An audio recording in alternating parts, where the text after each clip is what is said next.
to do your research and to make sure that you know what you're talking about. Right. I worked on the Randall scandal, so I had to go back and, get a primer on Vanderpump and Same for Scandal, yeah.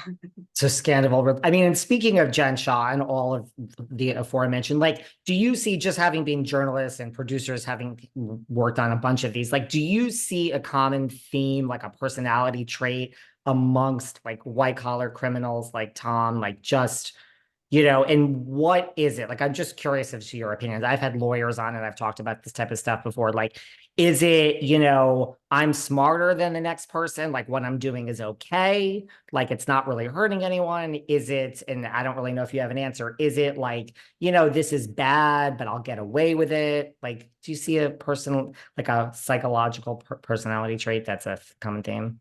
I don't think that we probably have an in-depth experience or expertise enough to go after that ourselves. I do know that in the Scandal episode that we did, that we've talked about in the past, that we did for Impact by Nightline, we did have an expert come in and talk about some of that stuff, about whether or not they are seeing any personality traits. And so far, I think it's still a big outstanding question as things continue to develop over reality TV over time. So, but I think from our POV, I don't know that we have the expertise to sit down and talk about that. Yeah, I wasn't sure. Do you, like, as producers, when you go into this, obviously, I assume your goal is to, tell a story and tell like a fair and like, not biased in one way or another. But then does that get hard? Like when you see someone like Joe Ruigomez, like in the bath, taking the ice bath, and, like, do you find yourselves like getting personally and emotionally tied into this stuff?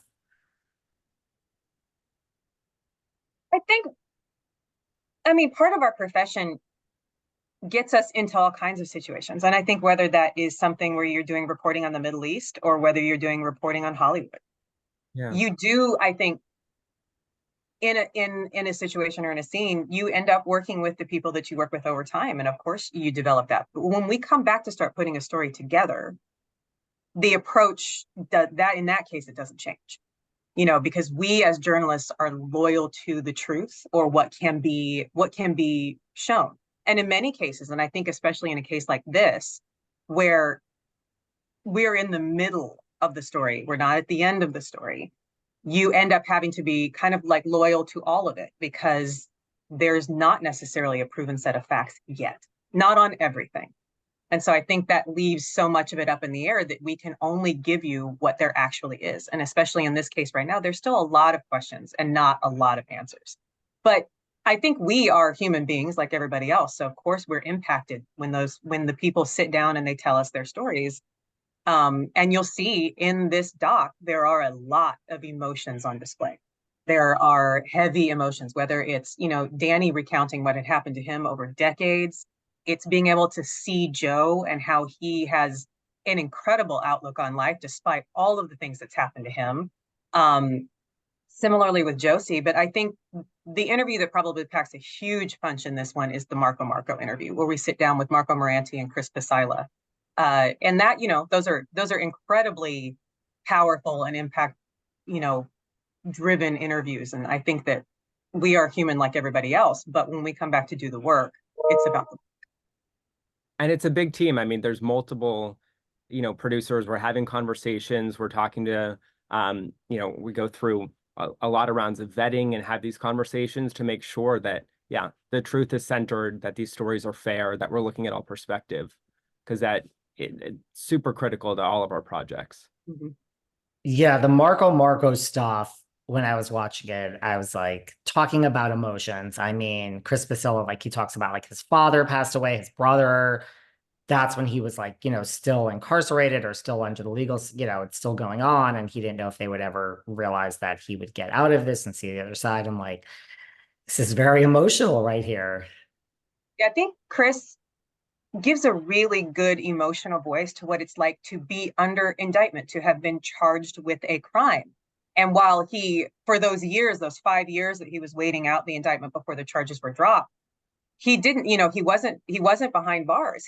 But he was living a life that felt very constricted, that he yeah, he couldn't travel without court approval. He couldn't, there are a lot of things he talks about being denied, having to walk away from an adoption that he and his husband had worked on.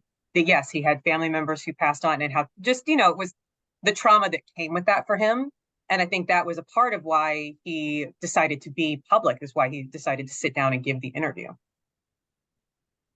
Did you learn anything specific about Tom, in this one, as opposed to the first one, that kind of shocked you, that stood out to you? I mean, like, you are a journalist, you worked on a lot of things. Did anything shock you particularly about Tom that you learned from this one? I mean, I think it was out there, but I think it's surprising and revealing to see how close he was to politicians and people in power, to see that he was this, a major donor and kind of mover and shaker in LA circles. We knew that was out there, but I think that's something that we put forward in this one and build on the LA Times reporting about. The bar was a big one for me. I think that we had gotten, like, over time, like the bar had given us a statement on the first one where they very, like, kind of in a very simple, short statements, acknowledged that they'd made mistakes. And then I think what we proceeded to learn over the next few years, and really, I think the LA Times and a few other outlets have really pushed them on this, which is what helped make it public, was what their own investigations revealed, just how enmeshed in the bar he was and how much power he wielded. And I think that was really particularly one of the things that came out that was the most, I think, powerful across time. And the fact that this was not something that just came up in 2020, that, we talk about, and the LA Times reporting talks about, that these complaints go back to the 1980s. We're talking about 4 decades of, alleged behavior that didn't line up. Yeah, no, I don't practice anymore, but I'm a lawyer. So it's like, right, like, you can't even imagine one complaint against you. I think from in this documentary, it was like 200 we learned. They had More than 200 200, yeah. complaints. Yeah. That to me is insane too. And like the whole Tom Layton, and I mean, he was, turning a blind eye, and the $1 million and the credit card. That's when you're like, this was really elaborate and involves so many different agencies. And the bar stuff really kind of shocked me too. Right. Cause like, it's one thing, like, I understand there's greed and there's Napoleon complex, whatever you want to call it, and money. But then when you're like, man, like, there's all these organizations that are kind of involved, you're like, wow, this thing is huge. And again, I think that was I was gonna say, that was the big thrust of what we wanted to look at, was this idea that it wasn't just one guy who at some point had been accused of doing something bad. It's that it related to such a big system, and whether or not the stuff in that system has been fixed so that it can't happen again. And I think that's a very big question. Yeah. I was going to say, as an attorney, and whenever we talk to attorneys, they're like, rule number 1 is you do not mess with client settlement funds. Like, that is a big no-no. And I think it's, it's like kind of day one. It was so surprising every time attorneys hear about this. This is, I think that was something that shocks a lot of people, because it really is day number 1 of law school kind of stuff. Like, I Yeah. remember I sat down with Emily D. Baker, and Emily said, she goes, I was never in client settlement stuff. I never did plaintiff's law. I never had